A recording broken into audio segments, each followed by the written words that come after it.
Brother, are you all right? No, I am not all right. I just shared a bottle of Kanar with Damar. That rhymes. You're drunk. Of course I'm drunk. Well, you know, with 2 feet of snow on the ground outside and another chilly day in the forecast for tomorrow, we might just have enough time to go over just how many different ways the entire entity known as what culture are fucking stupid. Yeah, but I have work tomorrow, so I have to go alone for a little bit on that one. Fair point. And even then, I would just get bored of it after a while because It's repetitive. It's the same stupid, just different franchises. yeah, and the fact that they've managed to even sprinkle it off into dedicated channels just for different facets of the nerddom that they claim to be a part of, but Do they have their own website? They do. which Just to give people an idea how many different genres they're looking at.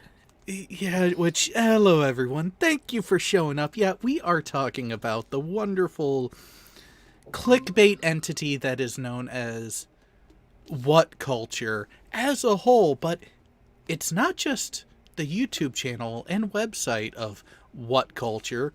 They also are the purveyors of Generation Tech, Trek Culture, and how Culture. yeah, I will give the founders this credit. To diversify in the way that they have and be successful in the viewing side of things, good on ya. But the fact that so many people will watch what they put together as, shall we call them, lists of interests, because I don't even want to consider that they are actually anything close to accurate for a top whatever list. Like, oh, things you didn't know about this movie or this vessel or this little nuance of this little show, franchise, movie, what have you. And yet most of them are known by even the most average of fans. Here you go.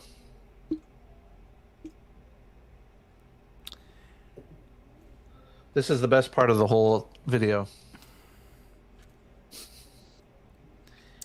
Oh wait, nope, that's not who I was thinking of. The other one that I had.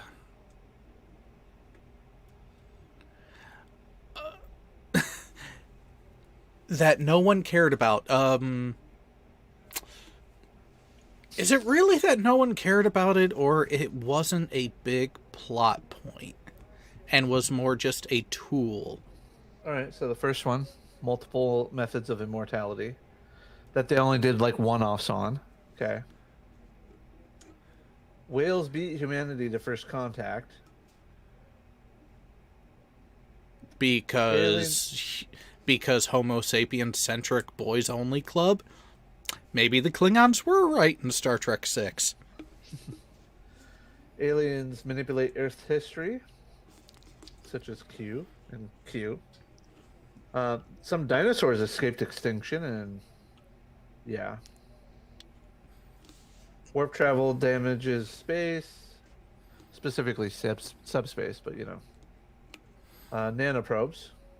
Which are becoming an actual thing in reality, but hey. The center of the galaxy. The many better alternatives to warp travel. Oh, that one, Jared. Hold on. Hold on. You gotta hear this. 3. The many better alternatives to warp travel. Spore drive. Borg transwarp conduit. Oh, for fuck's sake. Yeah.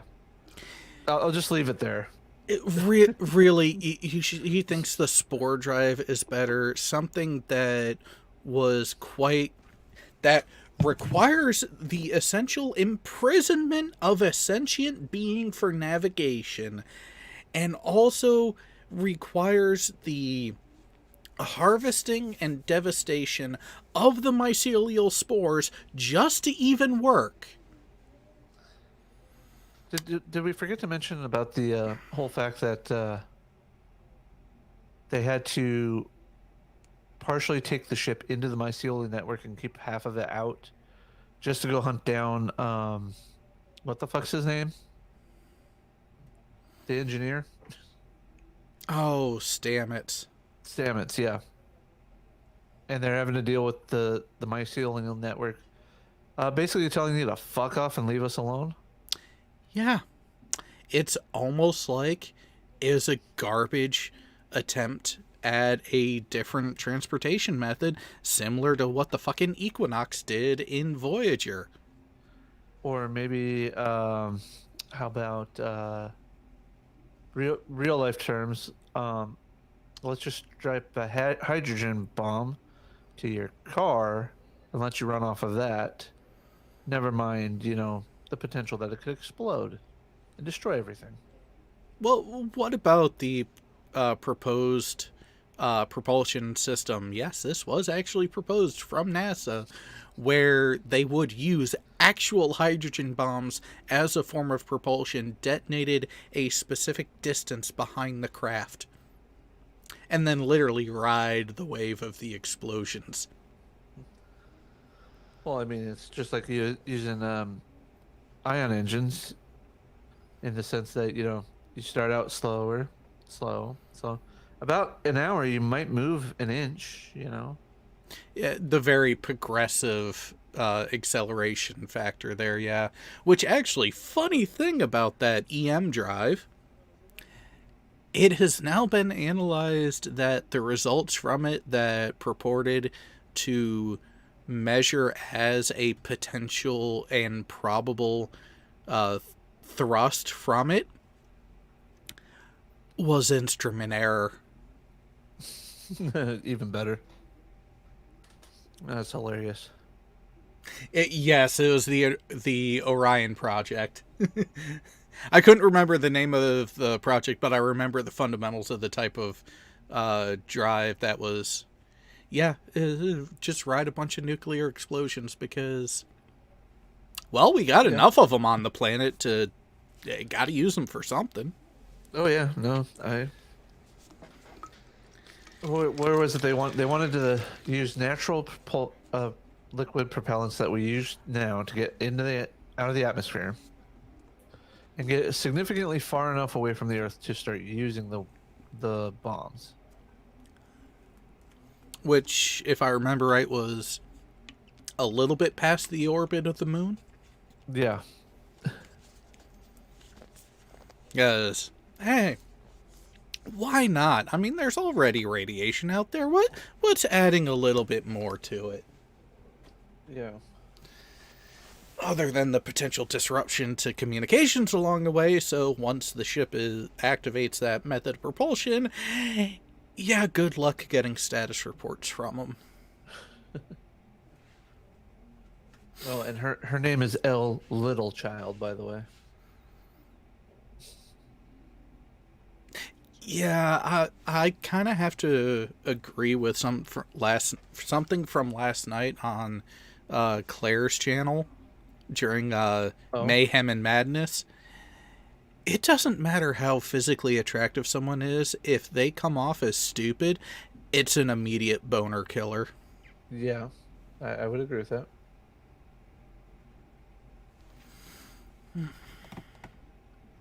Oh, she's made an appearance in Who Culture too, apparently. The 10 most underused Doctor Who characters from a week ago.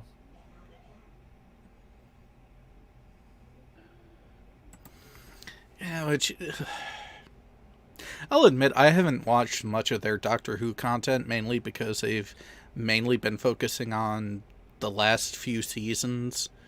And I stopped watching it in the middle of Capaldi. No. I could not be motivated enough to watch it afterwards because the quality of the show visually was still good, but the quality of the writing just tanked. Speaking of Doctor Who and all that fun stuff, I utilized something from one of the Doctor Who episodes in one of my vlogs, by the way, for my trip to Disney. Yep, I'm interested. What part did you actually incorporate? Hold on, let me get to the right scene here. All right. Please tell me it's 10 going, it goes ding when there's stuff.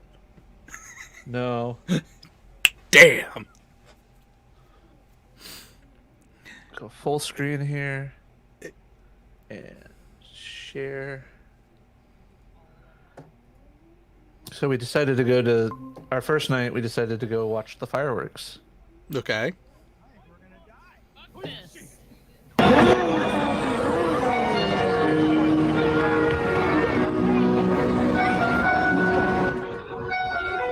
guarantee if you didn't know I was a veteran before watching this, you would know I'm a veteran after it.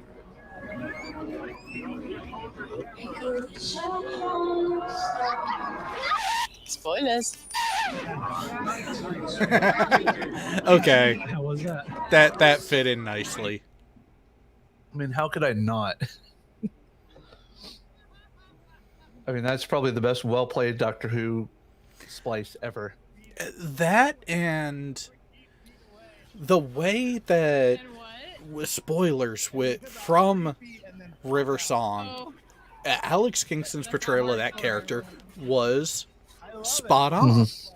Oh yeah, and especially the dynamic between her and 12. No, 11. I know which one you were talking about. Technically 12, Matt but Smith. actually 11. Yeah. Because the War Doctor kind of throws off the count. Yeah. But let's not get into that. I'm not up to that point in the series yet. I'm still enjoying Matt Smith starting out with Clara.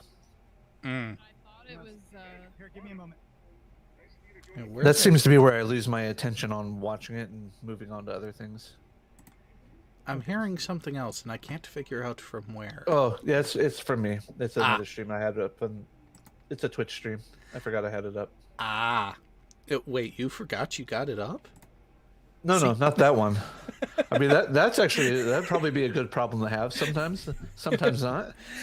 Well, it's kind of a dual-edged sword there. But I do have to agree with Rodin. I like Capaldi as an actor. But yeah, the writing. His first season was good. The second season of Capaldi, it just started to go downhill in the quality of the writing that he was given. But I honestly don't think Davies can fix it at this point. Still want to give it a chance, but I'm not going to hold my breath. Okay. So, looking at the What Culture Star Wars channel. 10 oldest characters in the Star Trek or Star Wars universe. The thumbnail is Yoda, like Empire Strikes Back Yoda. Mm-hmm. With a silhouette of what I can only guess to be Maz Kanata from the sequel series. In a silhouette saying older than Yoda, question mark? Like, I mean, that's not even like clickbait. That's not even spoilers. That's just like, ugh.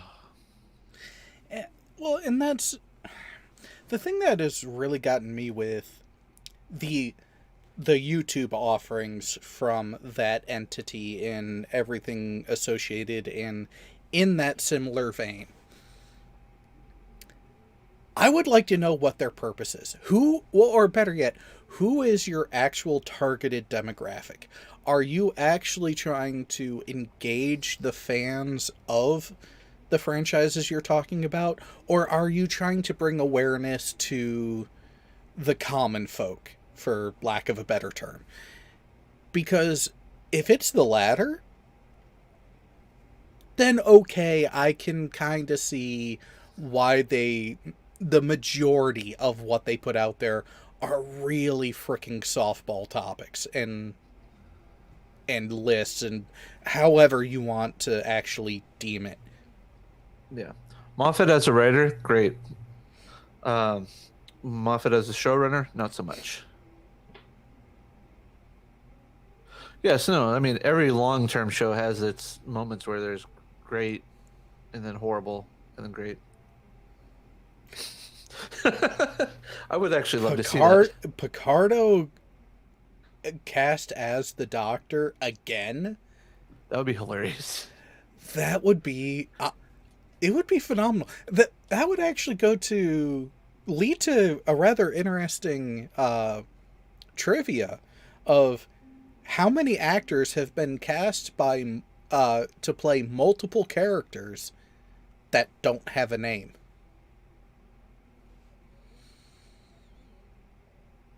I know it.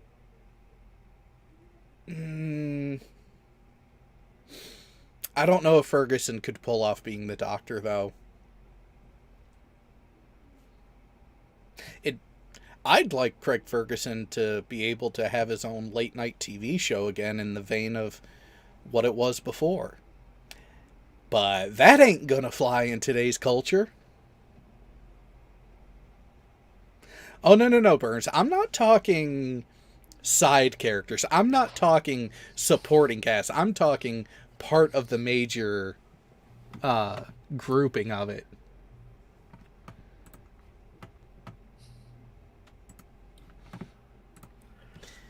Oh, God. I forgot I actually watched that one, and I actually wanted to make a response to it.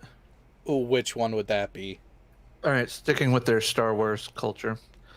Eight times the video games got Star Wars wrong, and their thumbnail is scene from The Force Unleashed, where Starkiller pulls down the battleship from the sky. Okay. The Star Destroyer. I'm like, you do understand that the whole point of the Force is to reach out, and if you can manage to grapple something and control it, even at that distance, you're a fucking beast with the Force. And I bet you Palpatine could have probably done it. Yeah, yeah, because all it essentially is just an amplified Force grab. Yeah. So that would be a fun one. Matt Smith playing as the EMH. Mark 5. Or maybe make him Mark 11 as well. Oh, you would have to go 11.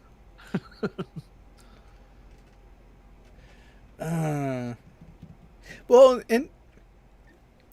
or I would like to see more of Matt Smith as the bad guy, because for as underwhelming of a movie Terminator Genesis, I think it was. Oh, yeah.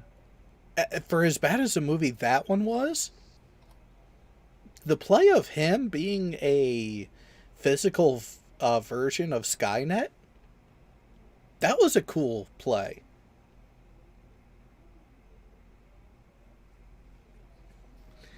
It was one of those. I approve. I would like to see more of it. But then again, I like seeing actors actually challenge themselves. And I think that's part of why I kind of get annoyed with the primary genesis of this week's episode of don't take the easy way out. Like, I understand a lot of those channels, they're pushing anywhere from 5 to 15 releases a week across all of their controlled entities. So I get you gotta make up the content. You need to have it put together.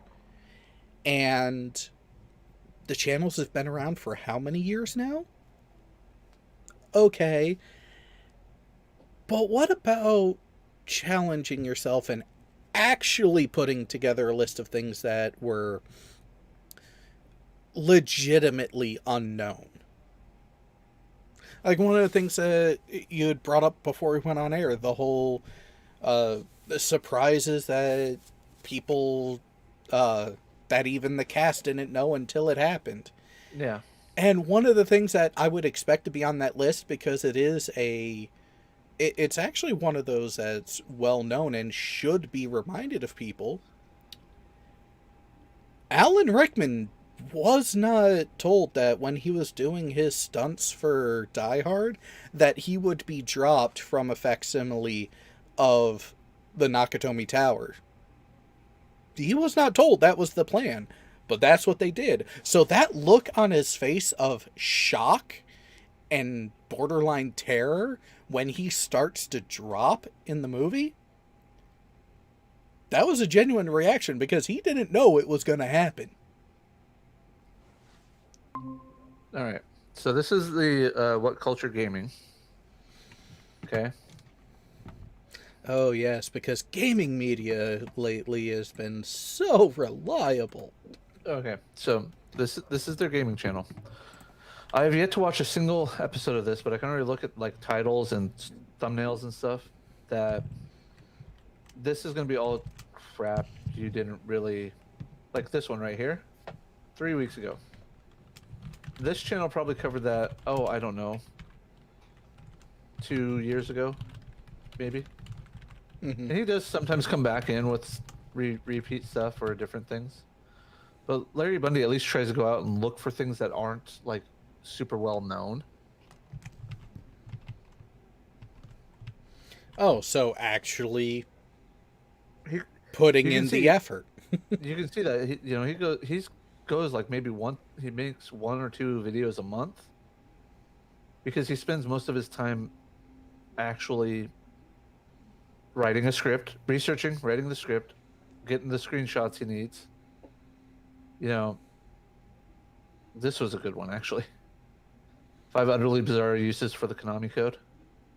Ah. Well, and that's the thing is when you have someone actually putting forth that effort, it shows. Yeah. As opposed to someone who is more about the numbers game, which there's a time and a place. And it's just one of those where I'll admit I used to watch What Culture, Trek Culture, and the like on a regular basis about 3-4 years ago. But when I saw just how repetitive and how predictable things were just based off of the thumbnail and or title of the video that they had just released, I've stopped watching them. What? Hey, Brennan. Hey, what's up, man? I just saw that you were online, and I just decided to come on and say hi, but it looks like I'm in here twice. No, I only see you once. I only see you once, too. Oh, for me? Okay. It's you, 82 Productions has my logo, okay. Did you intentionally do that? Or was that some kind of... Google is probably being weird. Oh, okay. Because what I see and what the audience sees is one of my avatars, and so, remember, it's Google. It's not a bug. It's a feature. Yeah. Makes sense. Oh. You know, Rodent brings up something that Jay, you would probably have more input on this than, well, both of you probably have more input on this than me. Best gaming review show, The Angry Joe Show. I haven't watched any of Angry Joe, but I wouldn't argue with it too much because, again, it's Larry Bundy is not so much reviewing the games as he is more going through the history of gaming culture and gaming like things. I mean, Larry Bundy's running joke is all about Peter Molyneux. So, Nice.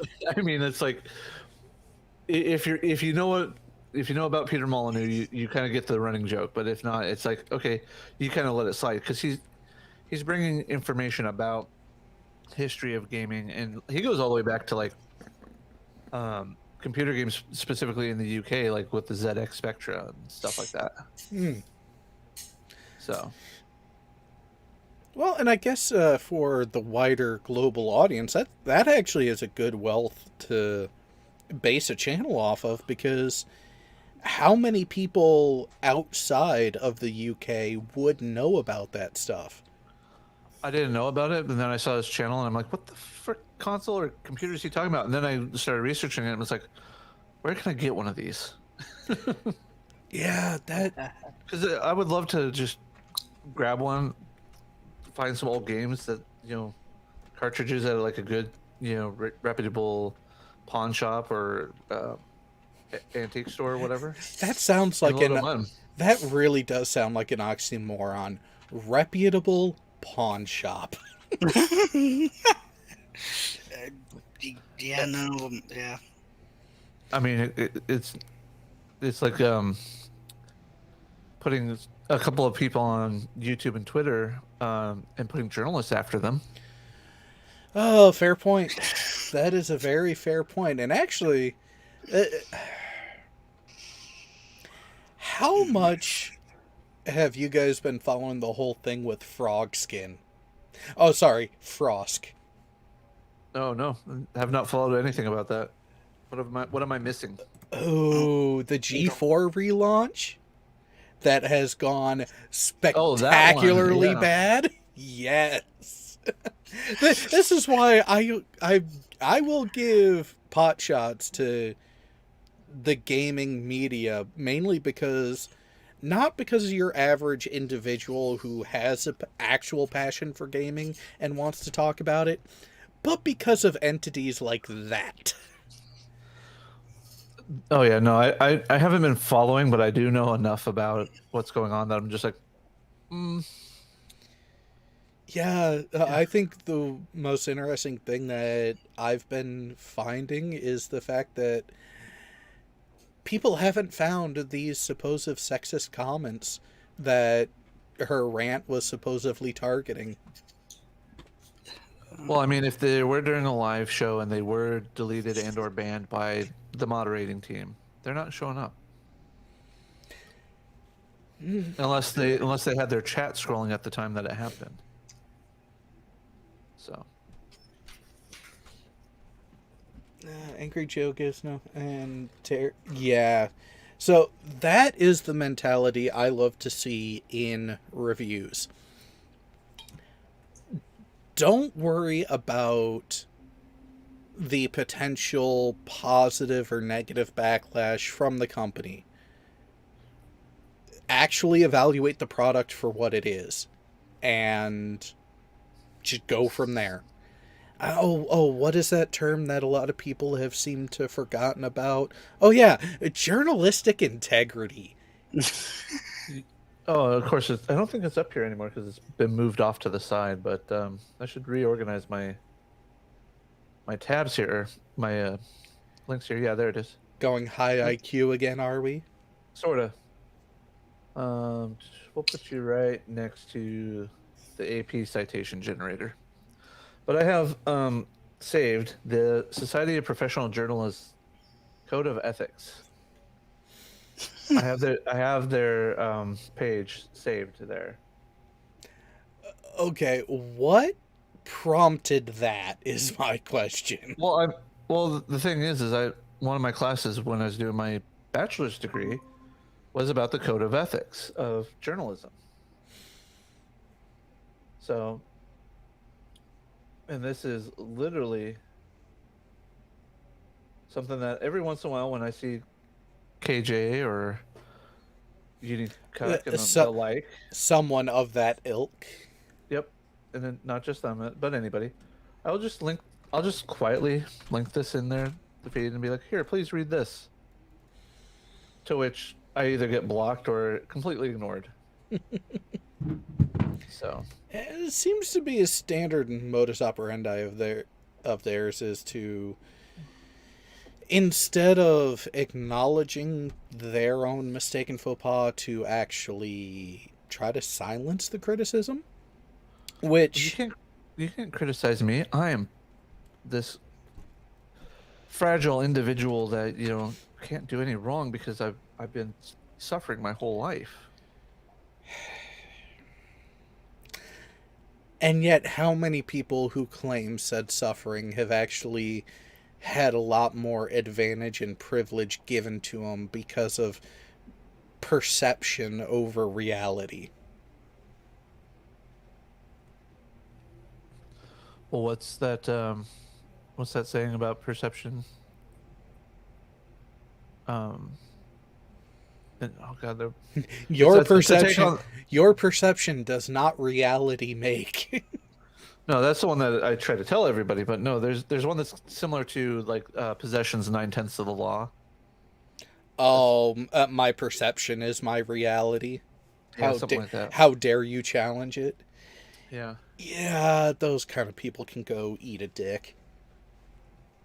So apparently Joe said in a recent critique, "We've met the devs, we like them, but they dropped the ball on this game." I see, that is the type of commentary I love to see. The fact that they can be open and acknowledge any sort of personal connection or something that might taint or color balance of things. You can wait a second. But then still give the honest review. Still say, hey, I think you got this wrong. So give me 1 second. Yeah. So the way I look at it is I recently went to Disney World and I'm finishing up my vlog videos, and then I'm going to do a review of my experience there. And one of the things that I'm going to roast Disney about is quite literally the fact that 2 times I attempted to ride a ride, and both times it crashed. Once at the very beginning of the ride, and once at the very end of the ride, to the point where I was literally sitting on the ride in that last one for 30 minutes in a awkward position. Nothing like trauma or blood rush to the head or anything. It was literally just the simulator was canted up into the right a bit, and it as part of the simulation where it just crashed. And they had to clear everybody else that was not in ride vehicles out first, but then clear out the ride vehicles that were closest to the end of the ride, then the ride vehicles that hadn't gotten to the point where we were, and then finally get us to a point where they could get the hydraulics reset to level us out, and then put down the ramps and stuff. So it's just, if you can be honest, that even as a fan, and I love going to Disney parks and experiencing that stuff, I should also be willing to call them out on shit when they're doing shit wrong. So, and trust me, most of what Disney's doing right now to cash grab, I think, is wrong. So, silencing critics will practically guarantee the Streisand effect. No, you're pretty much correct, because if I tell you don't go look at what so and so is saying, or don't go look at this, they're lying to you. What's that going to make you want to do? Oh yeah, it's going to make you want to go find out what they're saying about me or saying about situation. It's just, yeah. So, any other questions about who or Trek or whatever culture they want to talk about? There's a whole bunch of them. Let's see what's this current list that I'm looking at. 10 worst video games you've ever played according to Reddit. This is the current one that I have up here. Let's just pull this screen up here. And let's... Madden 19. Exclusive rights to make bad games. Well, it's EA. Everybody knows EA makes bad games. Tell me I'm wrong on that one.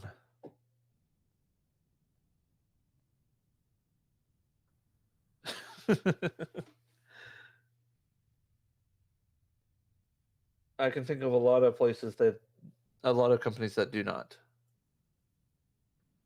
Resident Evil Survivor 2, all a dream or one big nightmare?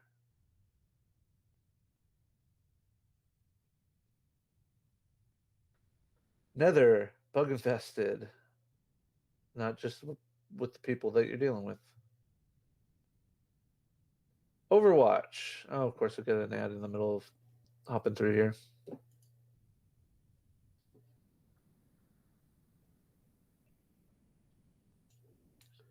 And the reason I don't have a ad blocker going right now is because of college. I have to be able to access sites that rely on ads. Yay. Overwatch, it's the other players. Sure.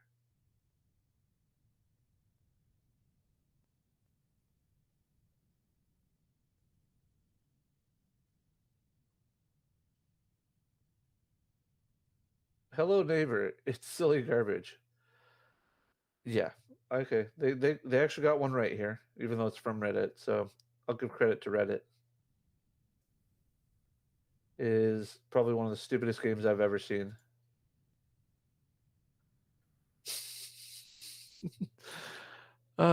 Escape from Tarkov? Yeah. Maybe.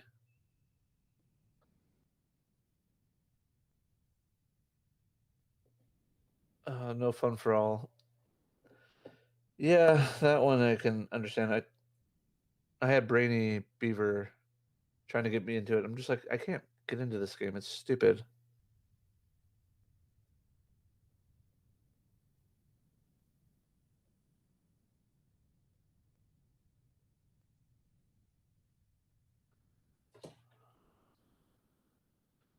Seems like Jared's not the only one that gets notifications while he's on the stream.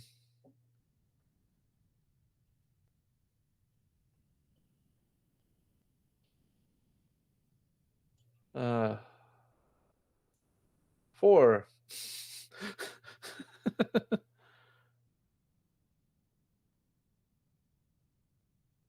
Oh yeah, I'm sure Red Letter Media has. That wouldn't surprise me actually. Well, I mean, this should have been number 1 easily. I mean, we all know about ET and Atari. Postal 3, Unforgivably Bad. Never even heard of it. Superman 64. Oh yeah. That one I've heard of. This must be an original Euro Truck Simulator. Oh, Big Rigs, Over the Road Racing.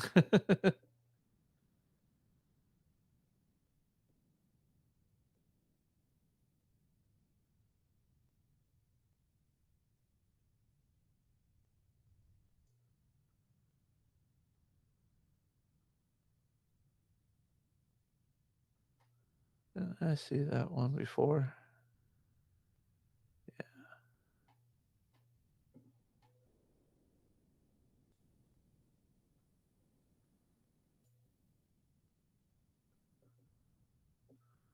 But yeah, these are just horrible lists that who culture, what culture they just do, and it's how can one be so successful yet so bad at doing what they do? Because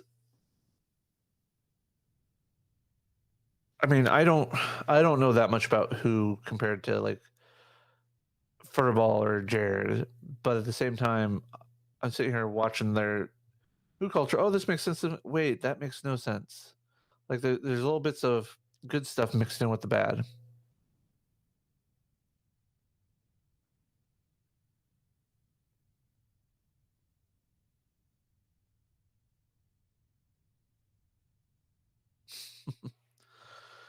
Overwatch, yeah. I've just never been a big fan of those deathmatch style online games, especially when there's teaming aspects of it that people don't want to be teammates with.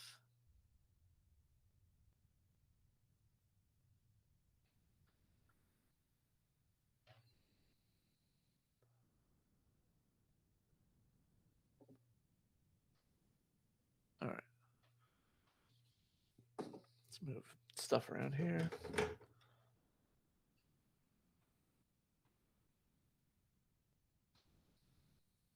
Nerd Crew.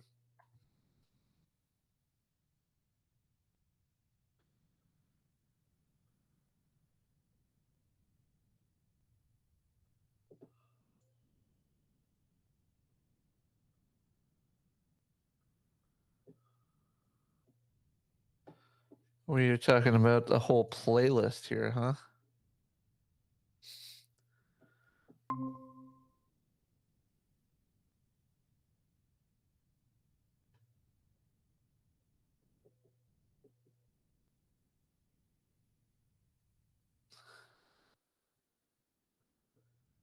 Uh,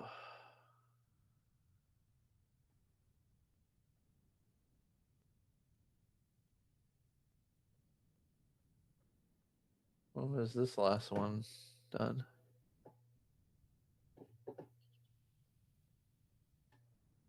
December 13th, 2019. Yeah, let's see.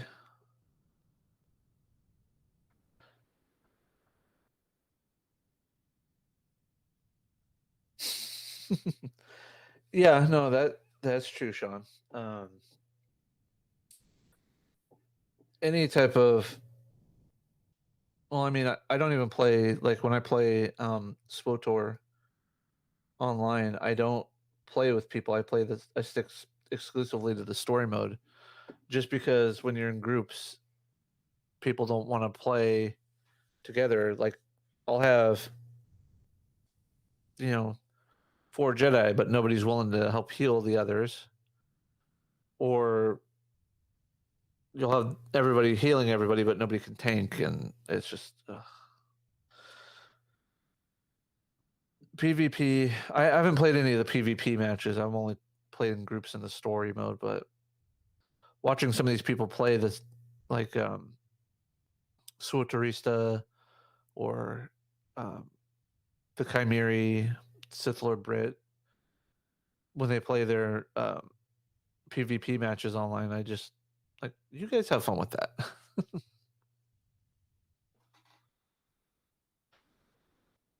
For me, I'm just like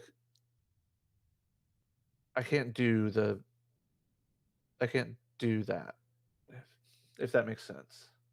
Let's get back to the what culture page here.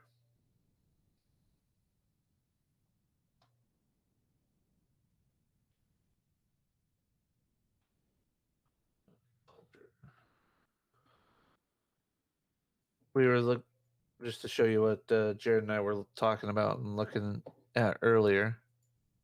I just scrubbed through the videos, but 10 famous scenes only made possible by deceiving the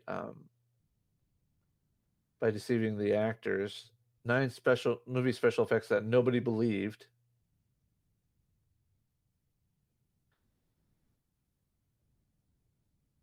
I mean, who?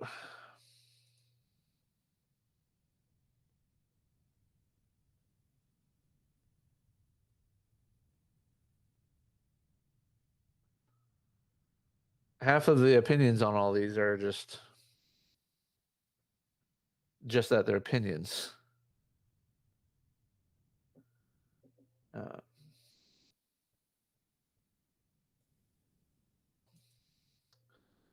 what a quiz. 10 insane times movies stupidly hid actors behind prosthetics.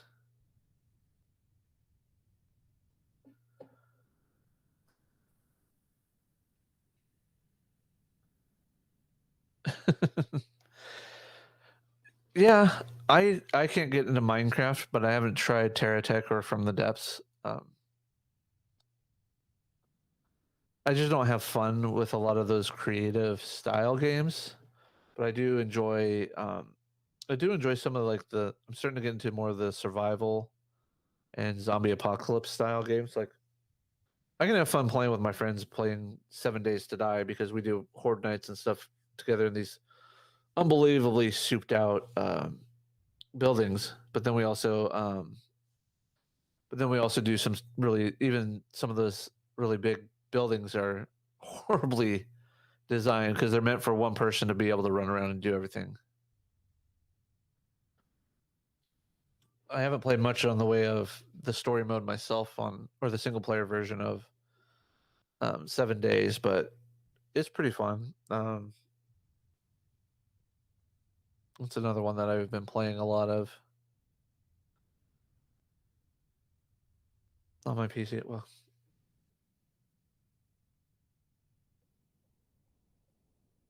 oh, I I'll take a look at that one. Foxholes. I do like some MMOs, not all MMOs.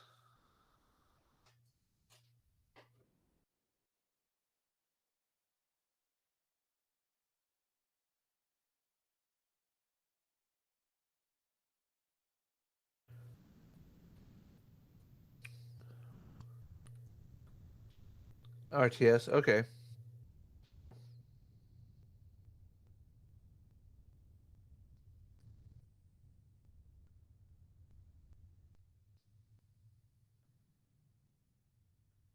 Oh, what's the player strike about this time?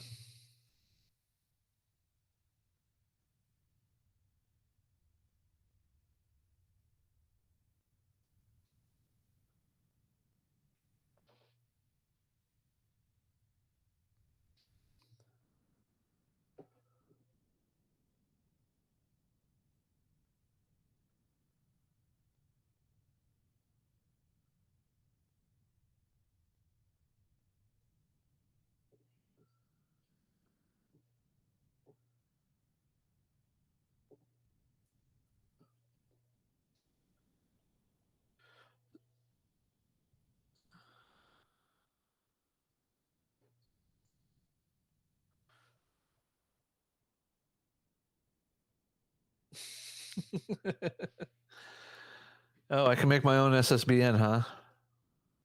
Can I nuke the world with it?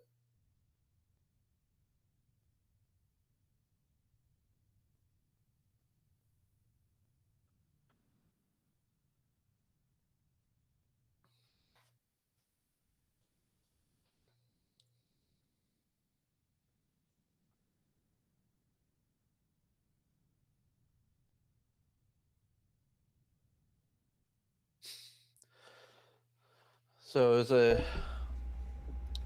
was a logistics component to the game, and the players wanted some improvements to it. Okay. And did they actually want do what their customers wanted? Because let's not forget that aspect. When it comes to games, the customers are the players. You keep them happy, you keep making money.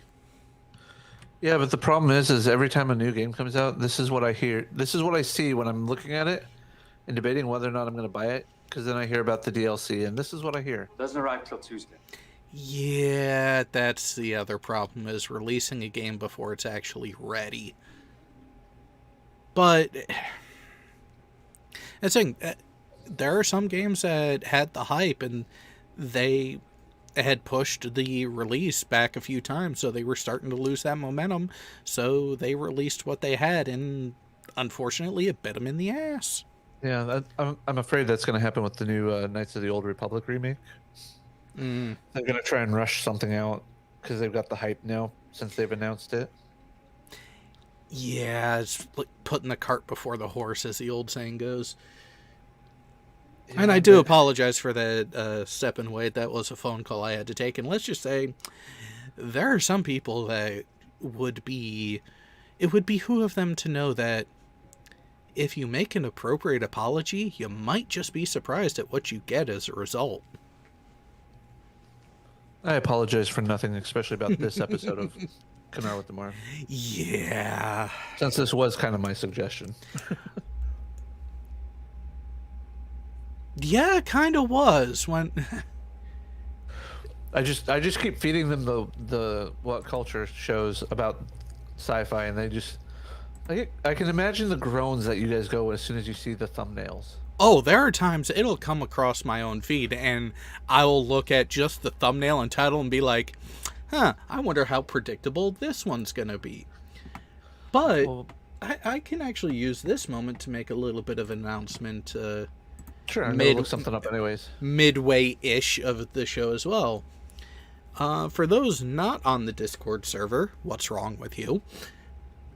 And once you're there, and for the people who are there, you'll find in the Kanar with Damar segment, we actually have a text chat specifically dedicated for you guys to suggest topics as they come up for us to talk about.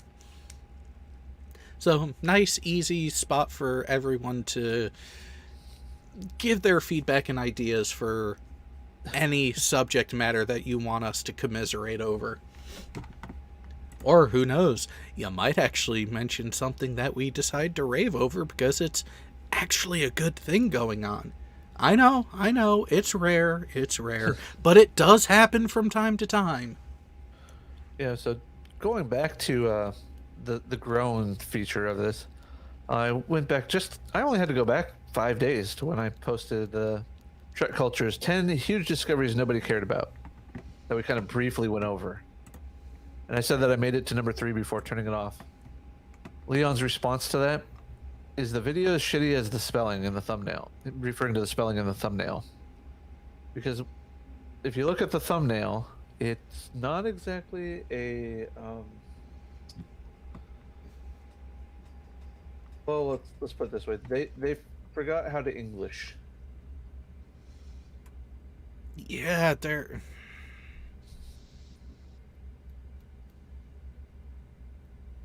Oh, they actually have changed the thumbnail online. Oh, they have? Yeah, so I'm gonna share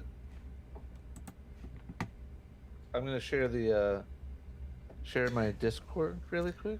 Actually, you know what? I'll just Do a screenshot it. from it. No. I'm gonna brave it. I'm gonna do my entire screen. Go to screen 1.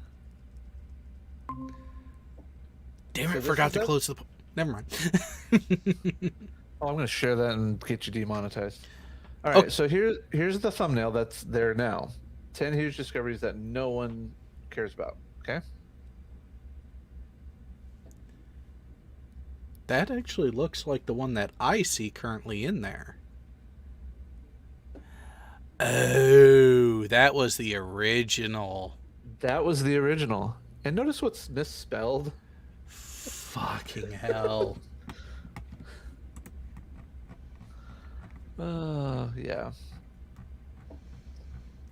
Now, that is something with Discord. Once it captures a thumbnail for a link when you in your Discord client open it up, it doesn't change.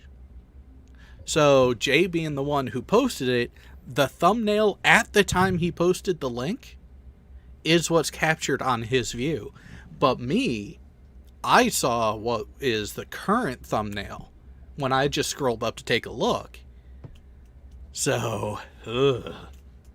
And the screenshot of that just to save it for posterity, even though I'm pretty sure I don't need to. Oh, it will be here, but you never know when you want to post it somewhere else and want quick access to it.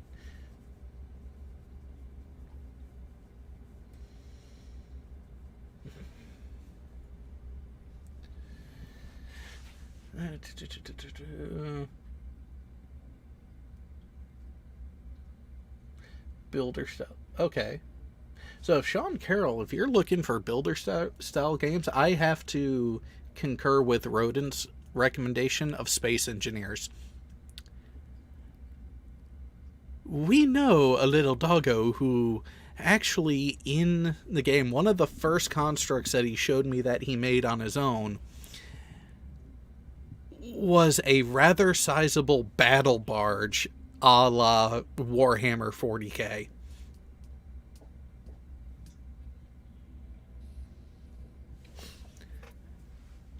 Which I'm going to make this plea now. Games Workshop, can you stop being royal asshats? Please? This is Games Workshop we're talking about. That's not going to happen. True. But the fact that a couple of series of shows that I was rather enjoying had to stop abruptly because of their nonsense is kind of annoying. I wonder what shows those were. Well,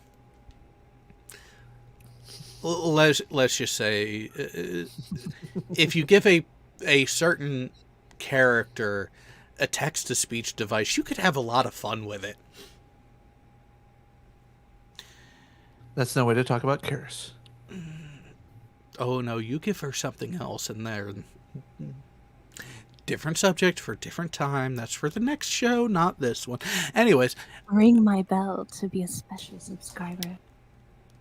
10... were there even 10 episodes about the main cast? Well, there's Carpenter Street, which is the first one they list. That was the actual first contact between the Vulcans and... No, that's the one where they go back in time for the Zindi. But it's still involved and revolved around Archer and T'Pol going back in time to stop them from what they were doing. The Shipment, another Zindi arc one. That's about the chemo site. That again involved Archer. Oh, yep. Gotta do the promo. Skip the ad. Ragin. I'm noticing a theme here that it's all from one season so far.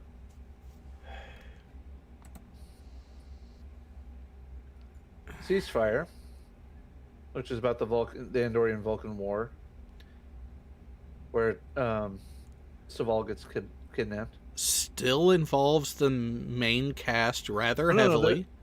They're talking about specifically the storyline was not about the main cast themselves.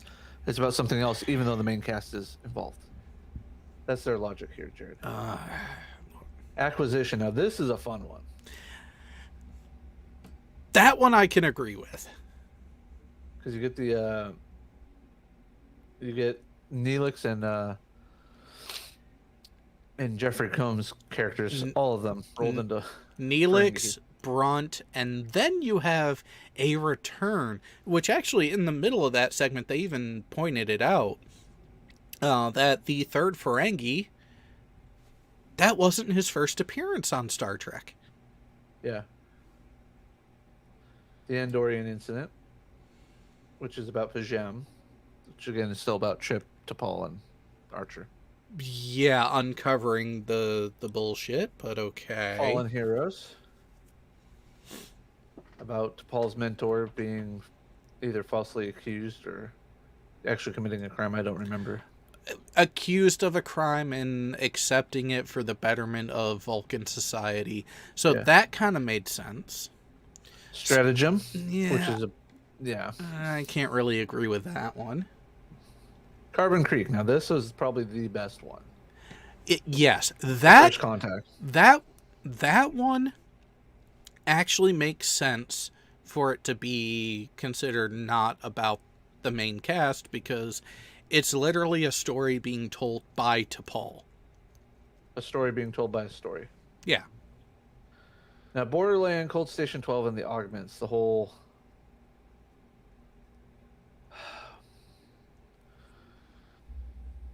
That one, I get the underlying premise of the story is not actually about Archer and his team. It's about the Augments, but at the same time, the whole premise is Archer and his team has to stop the Augments. They're going after the Augments. Yeah, so they really reached on a few of these. On most of these. And I would like to say that, these are like one-off episodes that or, one-offs where they do this, But at the same time, I'm literally just like, this is every single episode of every single thing.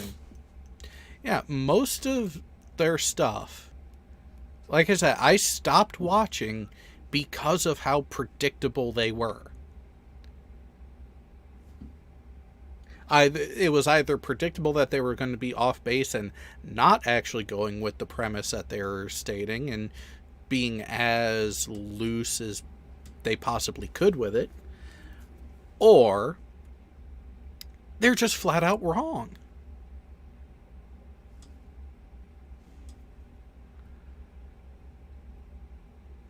Dumbest decisions by Starfleet. Yeah, there have been a lot of dumb decisions, so you do have something to choose from. Oh, you're starting with Discovery. Okay, good choice.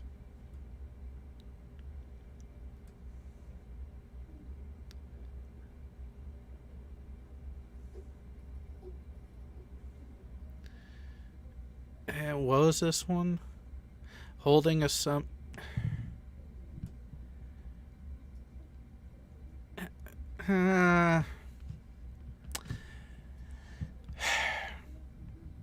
dumb decision by 20th century thinking in hindsight on that one. Because, hey, guess what happens when something takes place and they need to have a meeting about it with military implications? Guess where that meeting takes place? Either at the Pentagon or the White House. Yep. No, I'm just sitting here like, really? Live life a little dangerously. The lieutenant engineer that has the bombs and decides to Opens till the last second. Yeah, and misses the mark. Here's the thing. When you grow up in a uber safe society, you're gonna have your dumbass thrill seekers. So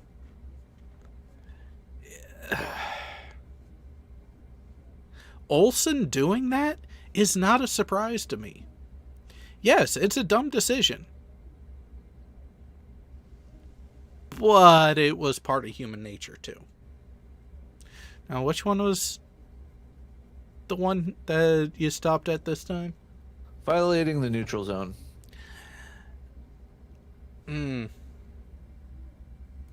But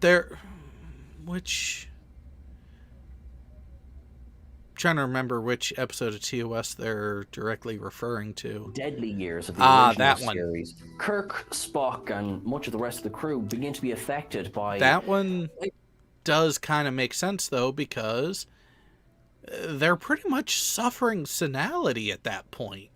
Yeah. So, mistake, but I can't really call that one dumb.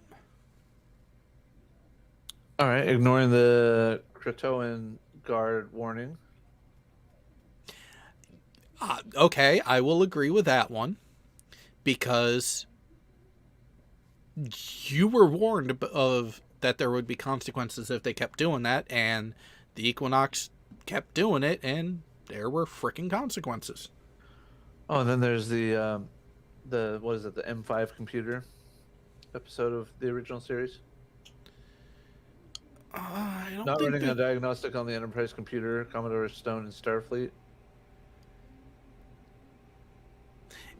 And yet, that opening scene was from the one where there was a guy stationed in a sensor area that... Yeah, that wasn't an M5, the M5 computer scene, but They just should blanket this anytime Trip interacts with aliens. Except to Paul. To Paul, it kind of worked out. It made sense, and it was a more proper progression there. Yeah. But Trip, when he is sent on an away mission and meets someone of a one-off quick port visit thing, yeah, Trip is the type of sailor that is the reason why blacklists are a thing. Trip and Harry. No, because it wasn't so much that Harry went to it, they came after Harry. Only because he got caught with a medical condition because he was having relations without talking to the doctor first. Yeah, pregnancy can be called a medical condition. I will give you that. All right, what's the next one here? Beaming the entire crew down to a planet with what? With a planet killer nearby. Oh. Oh, yeah. Yeah. Well, when you don't know what you're facing is about and your ship is... Yeah, this one I kind of like, no, that actually makes a little more sense. I mean, yes, you're only delaying the inevitable, I guess is the way that you can call that, but at the same time is trying to... You're operating off of information you have at the time. I can't fault the Commodore for that decision entirely. In hindsight, yeah, it was wrong. But yeah, it's tough to criticize someone in that situation when you haven't been in a similar position to have relevant experience to choose to pull from. And then when Wrecker has the Q powers, not saving the child that he could have saved her. Prime Directive is a thing, and Just because you know what the Q powers do doesn't mean you know how to use them properly. Correct, which actually that comes to an episode we just recently watched on the server from Voyager. The wonderful asylum case between the two Q. Oh, That this one. Oh, the precursor to one of the first 4 episodes of TNG? I want to say it was the 3rd episode, but yeah, it's one of the first 3 Well, or 4, yeah. It depends if you count Encounter at Farpoint as 1 or 2 episodes, because that was a 2-parter. Yeah, no, I counted it as a 2-parter, but... Yeah, a 2-parter, but counted as 1 episode, so yeah, it was the 3rd episode. Yeah, it is... Everyone violates the neutral zone? Huh. Hope you don't do it surprisingly with the wife. He's not wrong, though. Well, at least in series, he's not wrong. Yeah. Well, no. I don't know. Would you consider Voyager having violated the neutral zone when they communicated through that micro wormhole? Just a little bit. But they didn't actually physically go into the neutral zone. Yeah, but they transported their technology in there. But it was just and a beamed it sample into case. the past. But, well, yeah, they definitely had some temporal fuck-ups going on. Okay, so according to IMDb, it's actually episode number 3 of The Naked Now. Yeah, with Encounter at Farpoint being one episode. And 2. And then The Naked Now? Then The Naked Now, then Code of Honor, which would be episode number 4. I thought it was the other way around with Code of Honor. And they even listed it as episode 2, but it's episode 3. Yeah. Let's be realistic here, technicalities. And yes, Data is fully functional. God, we learned that really early on in the series. And they say that classic Trek is not progressive.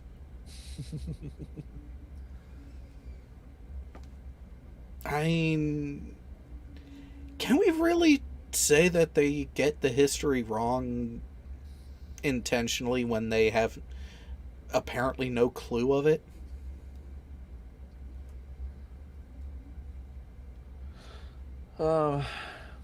Maybe. I don't know.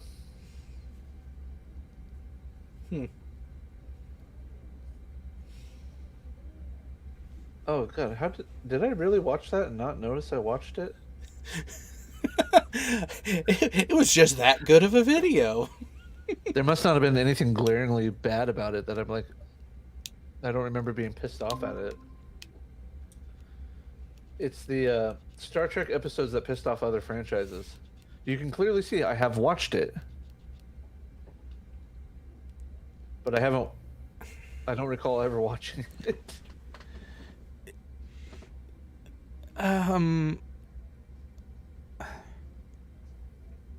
Okay.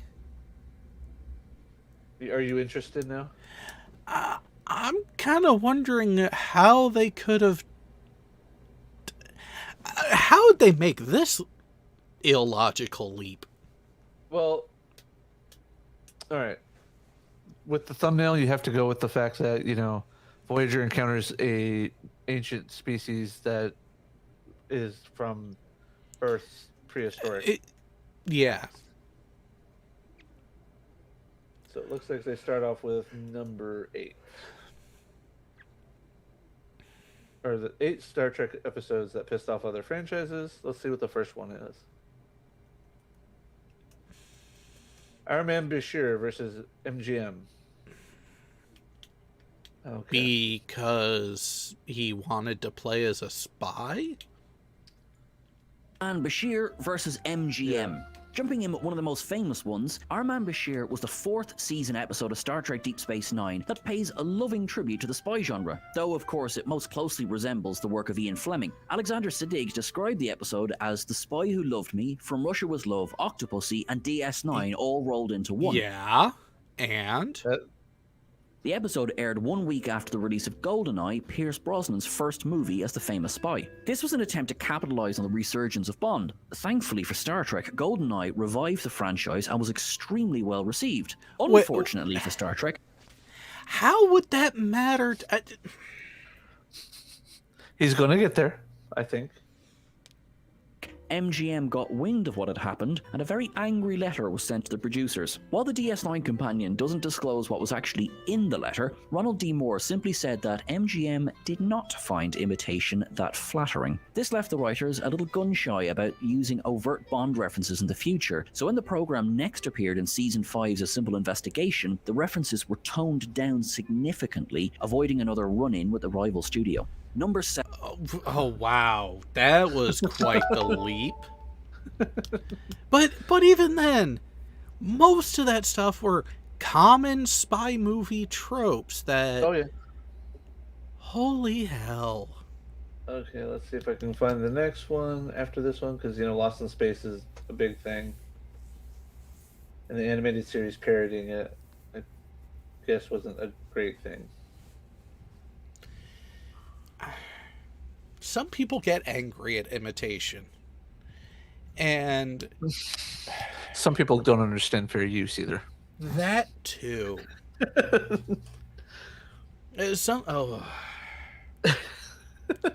Oh my god, you're watching something on stream. You're stealing that person's content.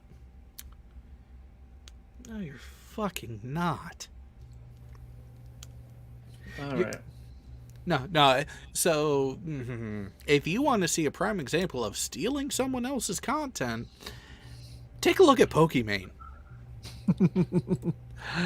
Oh, Pokemon. There's a name I don't like. The only reason why I even know her name because it was a thing that she got banned because she was streaming some show or some movie on Twitch. Yep. Sorry, dumbass. That's what Discord is for. Well, that's just it. It's like you can actually do streams, but they're not publicly available if you're doing Prime Video. If it's something that's available to you on Prime Video on Twitch. But the problem is that's not what she was doing. No, and it wasn't a private viewing party. It was fully public and something that was not covered under that. Dumbass.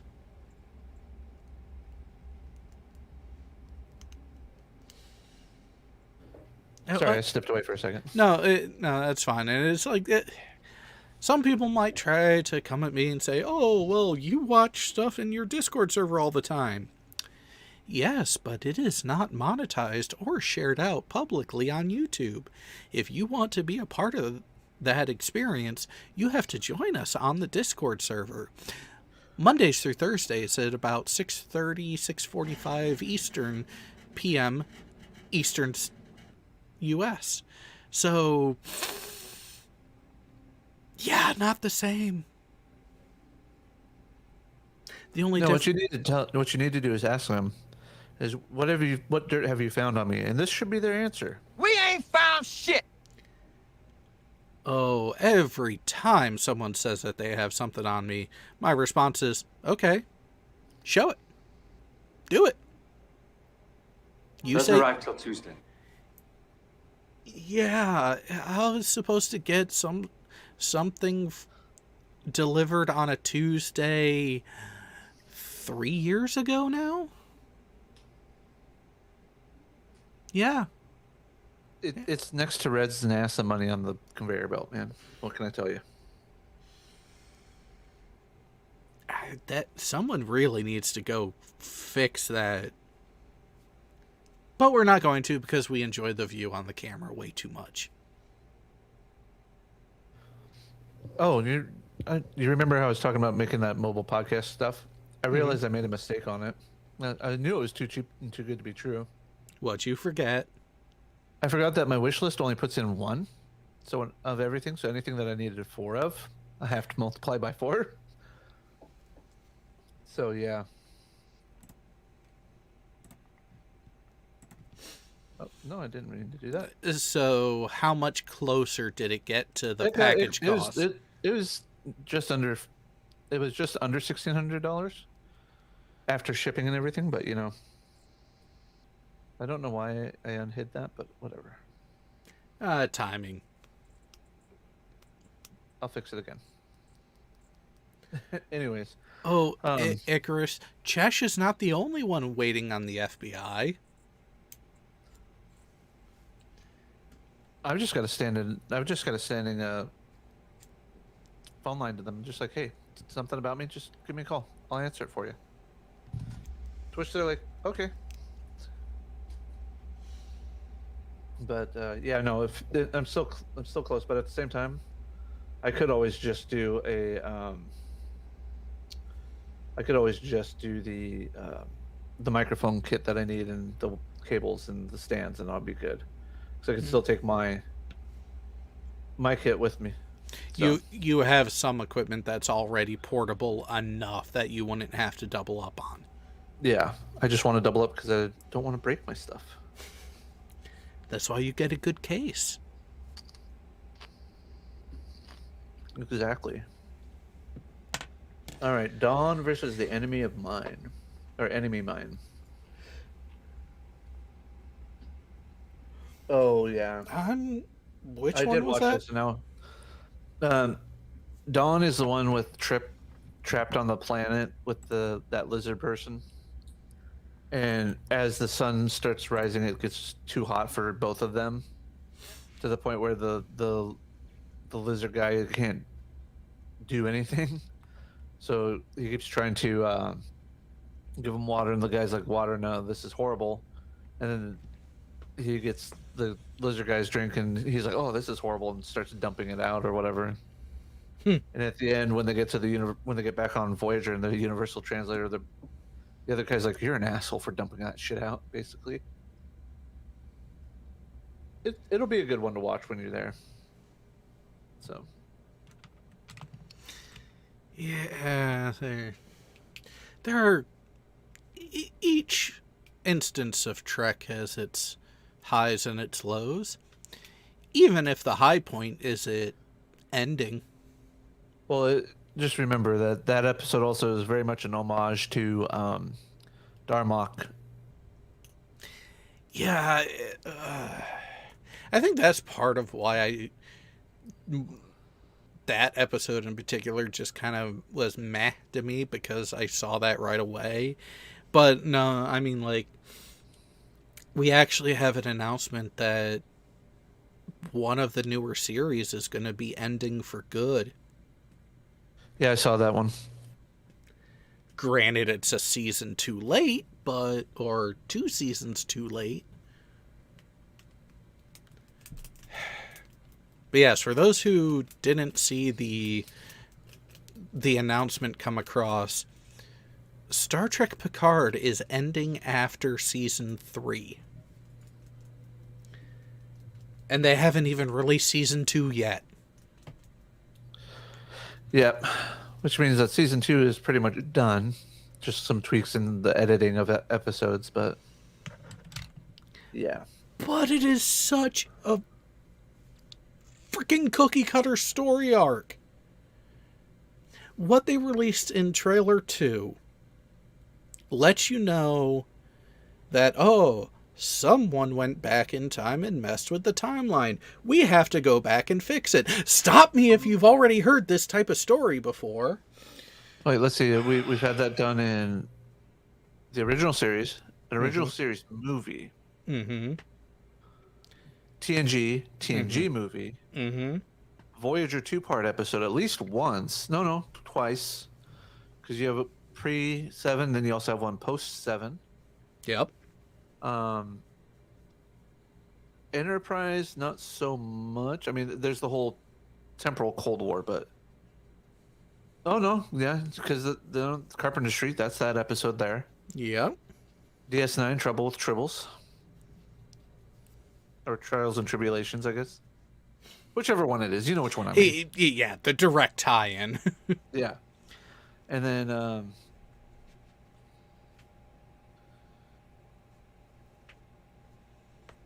basically, all of the Kelvinverse is basically a fix of that. So, yeah. Yeah, it's an entirely alternate timeline. Discovery. Which should just admit it to be an alternate timeline, not just bridging a couple different time frames. Now, here's the thing. If they, in the last couple of seasons that are currently in work, if they make Discovery, Picard, and if it's actually released, Strange New Worlds, as part of its own offshoot timeline, a lot of the criticism about the changes can really be ignored as being in a different timeline. Oh, yeah.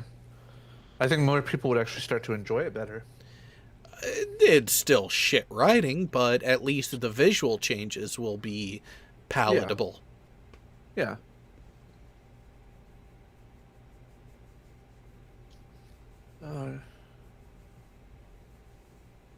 Oh yeah, Guardian of Forever in TOS. They went back in time. Yeah. Oh, and then there's what's it? Gary 7. The Gary 7 pilot without being a pilot. Operation Earth, I think, was the name of that episode.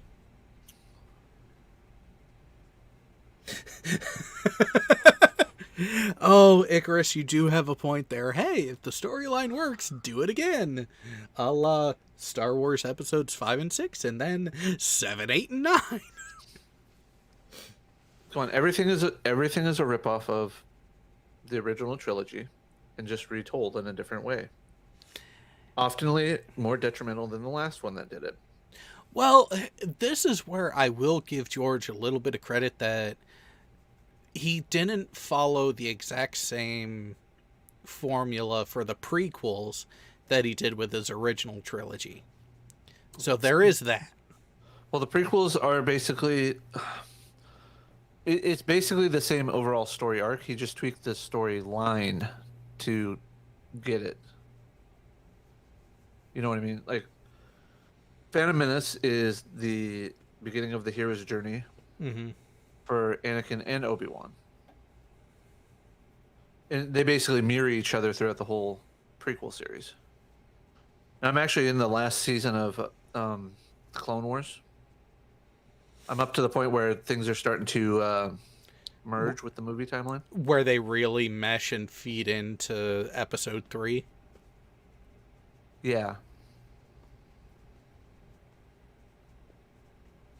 And actually, there's a video I watched recently.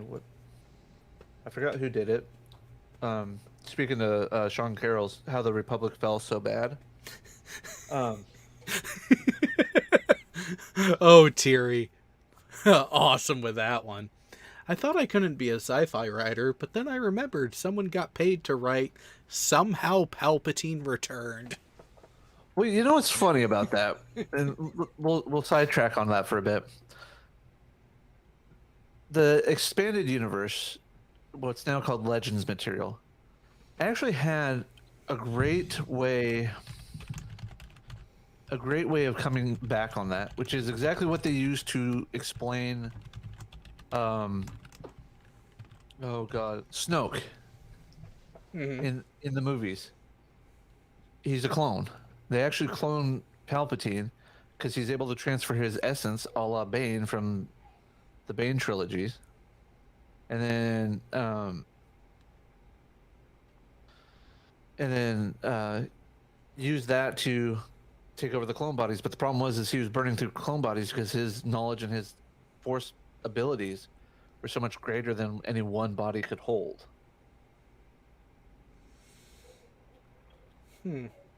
Well, because you're just slamming all of that into a physical form instead of the physical form being there and the abilities growing within it. Okay.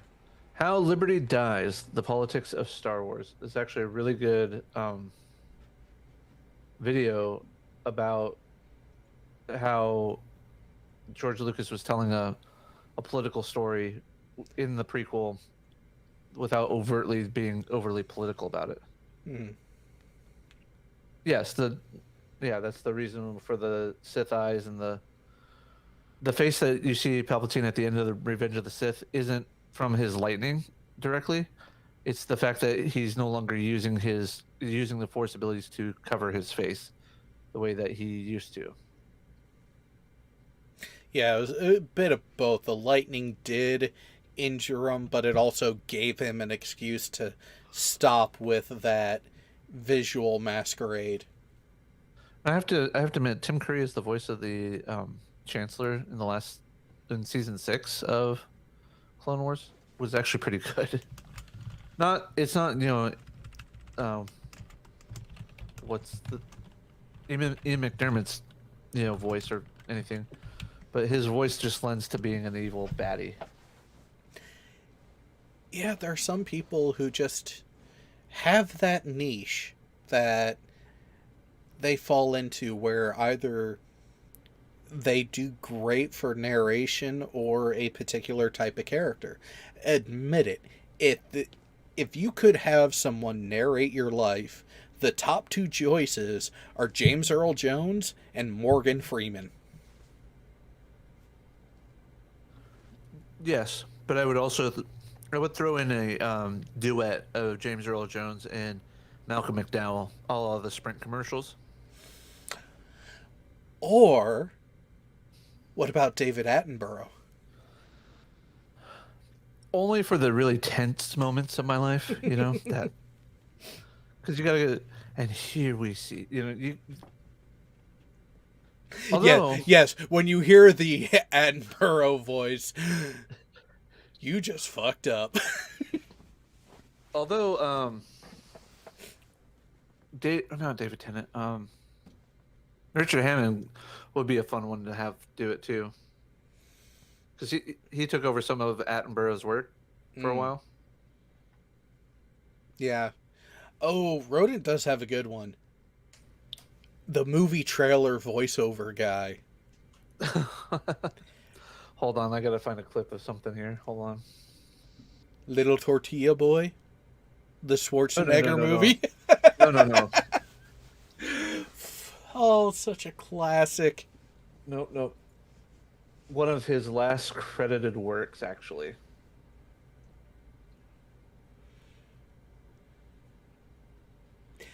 I know a lot of odd trivia. That is not one of them, so I am intrigued. Yeah, I just can't remember if it's season 1 or if it's season 2 of this show. I want to say it's season 2.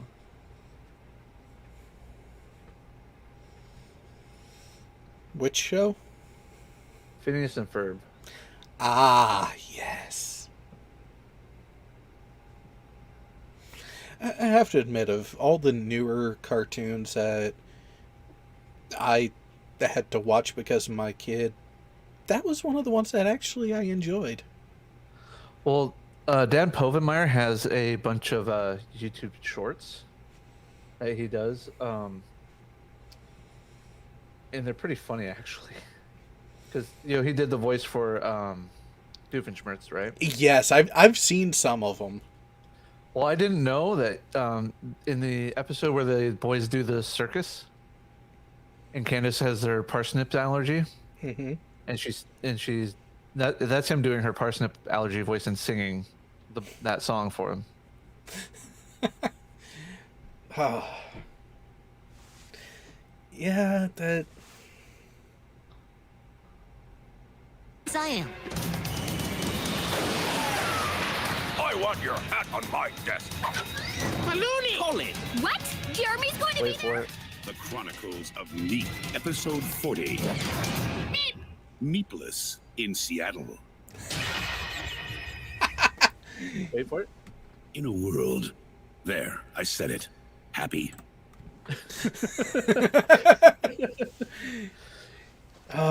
Yeah. That episode is the fact that he actually did that for them, and it was one of his last credits, if I remember correctly. Let's see here. Not there. I want to do search here. Here, there, everywhere. Oh God, what's his?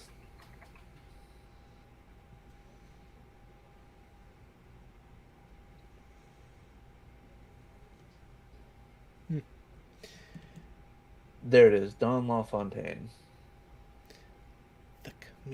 Okay, I'm gonna cue that up, Rodent, to take a look at it here momentarily when take a quick little break for dinner before the real debauchery kicks off.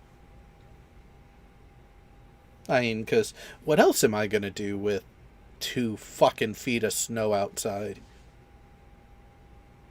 And yes, it's still snowing and should be ending soon, thankfully. So let's see here. He passed away. All right, so the movie trailer voice guy passed away September 1st, 2008. Okay. Mm-hmm. His credits run all the way through to 2013 as an actor. Damn. So one of the last ones. Let's see. He's the narrator and Fox announcer in The Family Guy. Phineas and Food for movie voiceover voice for the Chronicles of Meep ending there. Taking the Hill, The Warrior's Journey Home documentary host and narrator. Now this is interesting because he was the narrator and announcer on the of America's Most Wanted, America Fights Back. He had episodes all the way up to 2011. And then the last thing I think is just a compilation of a documentary. Oh, no, it's not. It's a comedy. I thought it's an underachieving voice coach finds herself competing in a movie trailer voiceover profession against her arrogant father and his protege. That could be a fun watch. That could be. I wonder if it's on F Movies. Tell you what. We're at a good point. I think you go check on the availability of that. I'm going to go watch the trailer for The Comedian, then get something to eat, and then we'll come back and see what other shenanigans end up coming up from everyone. And who knows? We might get political up in this bitch. Well, wait. Don't we?